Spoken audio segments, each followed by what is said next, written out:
안녕하세요. 우리의 전통 문화와 구전 이야기를 알아보는 천국의 니캉네캉입니다. 우리가 예로부터 전해오는 속담이나 구전 이야기를 들어보면 정말 재밌고 깊이 새겨야 할 것도 많이 있는데요. 오늘은 그 중에서도 마누라 바뀐 건 모르고 젓가락 짝 바뀐 건 안다, 이 말의 연원에 대해서 한번 알아보고자 합니다. 아직까지 이 채널의 구독자가 아니시라면 지금 바로 구독, 좋아요, 알림 설정 꼭 부탁합니다. 여러분, 자기 부인이 엉뚱한 사람으로 뒤바뀐 걸 모르고 함께 살 만큼 어리석은 사람은 있을까요? 혹자는 술이 취하면 자기 마누라도 구분 못한다, 이렇게 말은 하지만 실제 그렇진 않잖아요.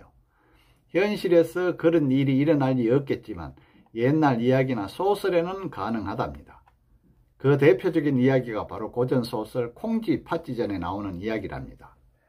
마누라 바뀐 건 모르고 젓가락 짝 바뀐 건 안다, 이 말인데요. 당시에는 마누라란 말 대신에 계집이란 말을 써서 계집 바뀐 건 모르고 젓가락 짝 바뀐 건 안다, 이런 내용이겠죠. 그 연원에 대해서 한번 알아보겠습니다. 콩쥐가 계모로부터 온갖 구박과 시달림을 받던 중에 하루는 건넌 마을 외갓집 잔치에 가다가 마침 고을의 감사가 지나가는 행렬 소리에 놀라 허겁지겁 겨울물을 건너느라 그만 신 한 짝을 흘려버립니다. 그 신을 발견한 감사는 신에서 풍겨나오는 상스러운 기운이 신기하게 여겨져서 주인을 찾아오라고 했답니다. 관리들은 마을을 돌아다니며 신의 주인을 찾아 계모가 자신의 신이라고 우기는 등 우여곡절 끝에 신 임자인 콩쥐를 찾게 되었고요. 마침 부인을 잃고 혼자 지내던 감사가 콩쥐에게 혼인을 청하여 부부의 인연을 맺는답니다. 이를 시샘한 계모가 친딸인 팥쥐가 콩쥐를 만나러 가서 거짓으로 그동안의 잘못을 뉘우치는 척하며 마음을 산 뒤에 연못으로 함께 목욕을 하자고 깨어서는 콩쥐를 연못 깊은 곳으로 밀어넣어 죽인답니다.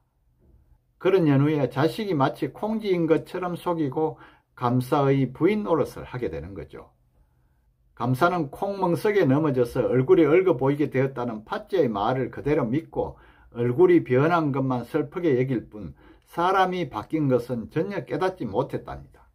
그 뒤에 콩쥐의 원혼이 평소 가까이 지내던 이웃 할멈에게 자신이 죽게 된 사연을 이야기한 다음에 이러저러하게 하라고 계책을 알려준답니다. 할멈은 자신의 생일이라고 속이고 감사를 초대하여 음식을 대접하는데 젓가락은 한 짝은 길고 다른 한 짝은 짧은 것으로 상에 올려두었습니다.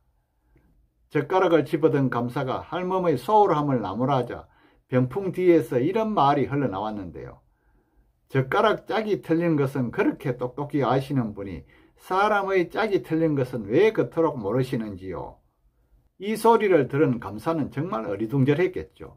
그때 병풍 뒤에서 홀연히 콩쥐의 원혼이 나타나서 그동안의 일을 낱낱이 일러주었대요. 결국 모든 상황을 파악한 감사는 연못의 물을 드러내고 콩쥐의 시신을 건져 올렸고요. 되살아난 콩쥐와 다시 행복한 삶을 살게 되었다는 이야기입니다.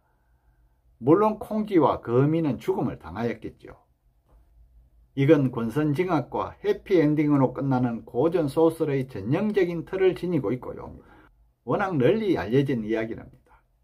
앞에서 말한 이야기에 나오는 대로 감사라는 사람이 자기 부인도 제대로 구분하지 못하고 지내는 어리석음을 일깨워주기 위해 마련한 젓가락 일화에서 마누라, 그러니까 계집 바뀐 건 모르고 젓가락 짝 바뀐 건 안다, 이런 속담이 생겨났다고 합니다. 큰 변화는 잘 모르고 지내면서 소소하게 달라진 것에 대해서는 떠드는 사람을 핀잔하는 말로 쓰이는 속담이랍니다. 여러분, 우리가 일상생활에서 이처럼 마누라 바뀐 것도 모르면서 젓가락 짝이 바뀐 것은 아는 것처럼 너무 소소한데 목숨 걸면 안 되겠죠. 좀 더 대범해지고 큰 그릇이 되어야 함을 일깨워주는 내용이라고 할 수 있답니다. 끝까지 시청해 주셔서 감사하고요. 구독도 꼭 부탁합니다.